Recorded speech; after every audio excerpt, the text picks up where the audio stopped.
Hi, everyone. Welcome to the Examined Life Daily. I'm Bob Wells, I'm Autumn Jarumbo. and we're very glad you're here today. Today, we want to talk about your story. Are you living your story, or are you living on another story that's been imposed on you? Your first thought may be, well, that's what a silly question. How has someone possibly imposed another story on me? Well, humans are born, infants, newborns are basically, they don't have an ego per se. They don't have a separate sense of identity or self that develops in the first year, 2 or 3 of life, and even further sometimes.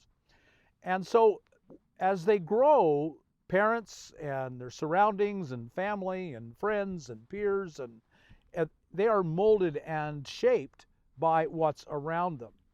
And so it makes us very susceptible to being molded and shaped into becoming something other than what we really truly are, living our own story. This story is being imposed upon us from outside. Every society imposes a story on its people. If you're born in Saudi Arabia today, you have a story imposed on you by Saudi Arabia, the society, and it's going to be Muslim, and there's going to be a lot of off flow because of that, a lot of things that you're going to learn because of that. Let's say you're born in Rome in 900 BC. Well, you're going to be Catholic, and everything about your life is going to be Catholic. It's going to be controlled and dominated by the Catholic religion. Let's say you're born in an atheist family here in America today, and they deny God and they don't believe in God. They're scientists and they believe in science and reason, and they're going to shape you towards being that. And at least in America today, you can change. You can break that story and create yourself a whole new story. But in Saudi Arabia, you really cannot. I mean, it's literally life and death. Or in Rome in 900 BC, it's life and death. You go against society and you place your life at risk. So all societies in all times have figured out what they need their people to become and be, and they mold them to become and be that. And in modern America, that's incredibly powerful, more powerful than ever before. We have businesses and people that study how do you mold and control people. And so the media is working to control you. You go to school, the schools are controlling you. From birth until you go to school, you're around your parents and their family and your society that you're in. If you're born in the Deep South or born in New England or wherever you're born in the country, you're being molded by that culture in that area. And they're all quite different sometimes. And so a story can easily be imposed upon you that is not your story.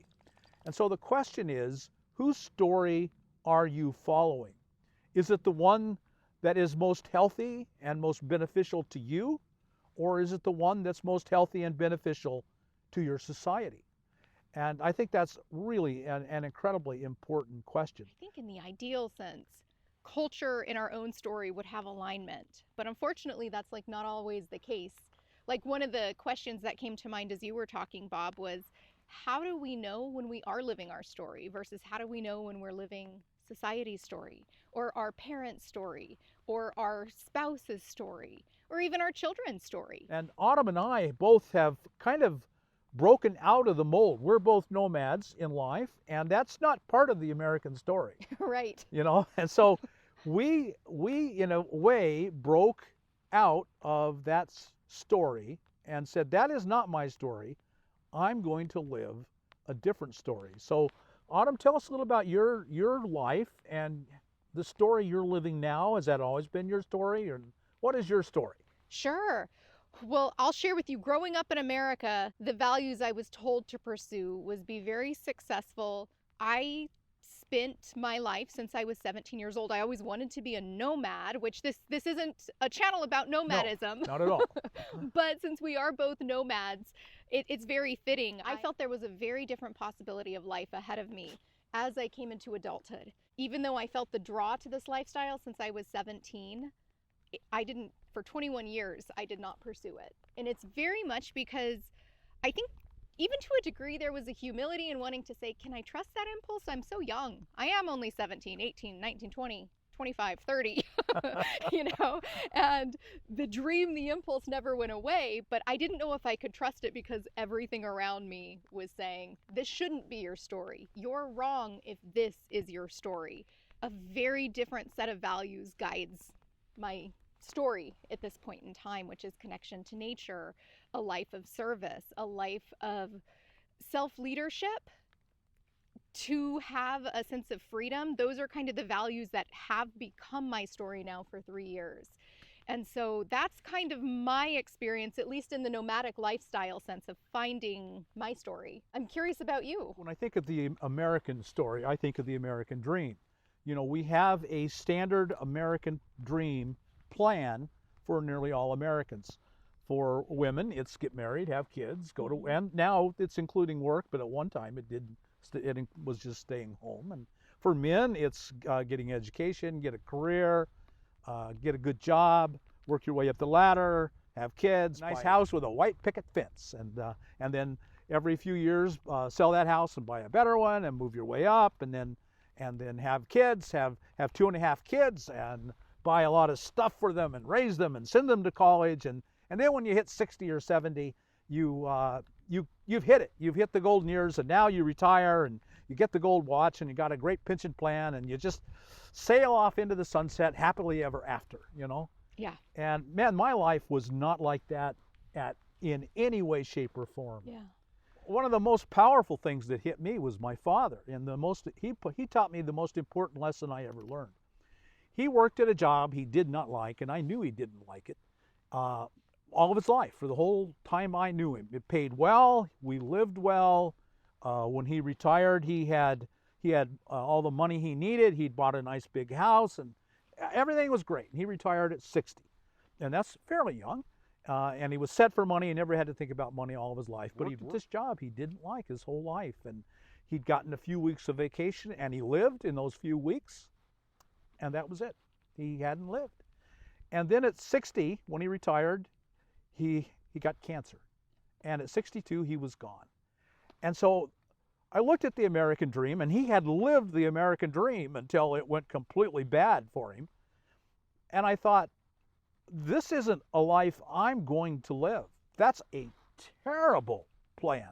That's a terrible story. Work at a job you don't like. Now, you were fortunate. You found a job you really liked. I did, yes. You were one of the fortunate few. Yeah. I had a job I didn't like, and I could see my life going exactly like his. I had gotten, I'd gotten a job, I had a career, I was going to work at it for the rest of my life, I was going to retire. But my dad's example said, it's not going to be happily ever after. And I'm already 70, so I've long since outlived him, but I wasn't going to follow his path. And because I didn't think that was a story I wanted to live. I rejected that story. I moved into a van. Again, this is not a van channel. Don't think we're trying to tell you to go live in a van. You might consider an alternative lifestyle, and that's why we call it alternatives. It's an alternative story to the American dream. We're talking about, how do you know it's your story? Are you growing and changing? And if it's the same year after year, maybe you get your promotion at work and you're doing something else at work, or, is that your story? Is that why you were born and raised and lived this precious life we have on this planet? Just to work your way up the corporate ladder, or to keep making more money, or to keep buying more stuff? And so my father taught me long ago, this is not a story I want to follow, and I have made a decision not to follow that story and find the one that is mine. One of the things that your father's story brings to mind is awareness of our own mortality, and how powerful that can be in terms of ensuring if we're living the story we want to live. And I also think about suffering, how much a gift suffering is, because suffering's going to be the cue that we're not on the path that we're supposed to be on. Right. What values do you think led you to live a different story? Yeah, when I was 40, I went through a divorce, and my whole life just collapsed and fell apart. And I discovered van living. I literally had to move into a van because of that. And I was happy for the very first time in my life.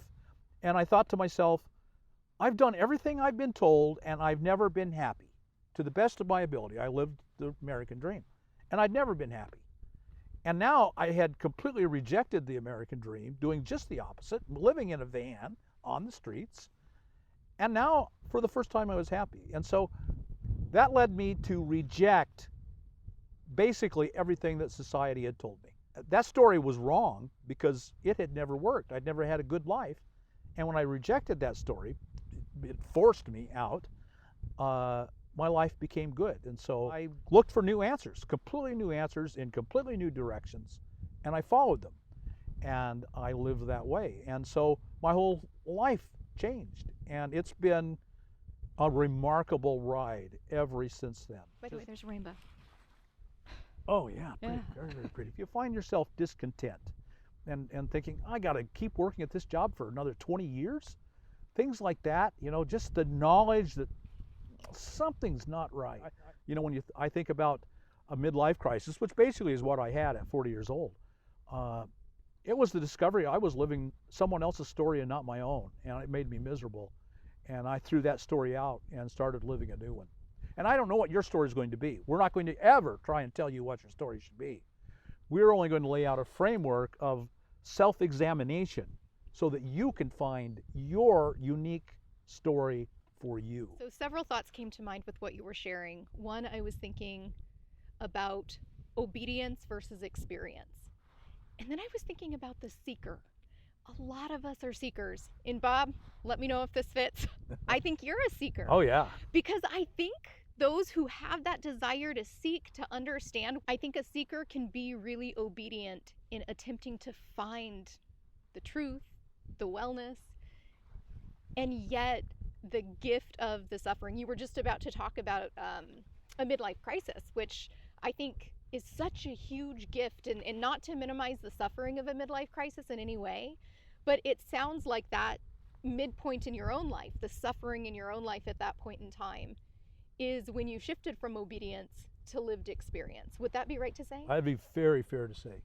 Yeah, I'd been obedient until then to the story, until the story just failed me so completely that I had to reject it and find a new story. Yeah, seekers will be obedient because I think there is a desire to be obedient to the ultimate. You're talking about being a seeker on a quest. Yeah. And that reminds me of one of my many all-time favorite quotes. It's from a woman named Elizabeth Kubler-Ross. Oh, yes. She was a Swiss psychologist, became an American citizen, and spent her whole life studying death and dying people and their families. She has a quote that I just really love about this. Consciously or not, we are all on a quest for answers, trying to learn the lessons of life. We grapple with fear and guilt. We search for meaning, love, and power.